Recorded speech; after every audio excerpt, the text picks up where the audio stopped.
Hi, Zessa. Well, nakakahiya talaga tong gagawin ko na to. Sobrang camera shy ako. Ayoko talaga nag-video. Pero para sa'yo, gagawin ko to. Well, ang message ko lang, since aalis ka na, well, I'm really happy na you're leaving.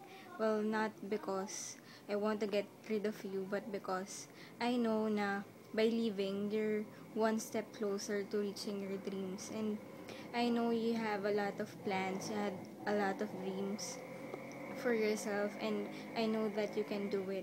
And I'll know na it will be really hard for you and Gian, but I know you guys can do it.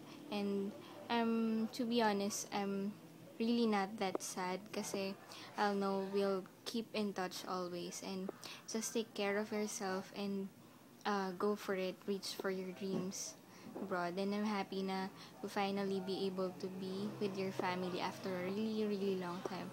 You take care, and there's always Twitter, Facebook, and live profile for us to communicate. So good luck with your life, and I'll see you again. I'll miss you.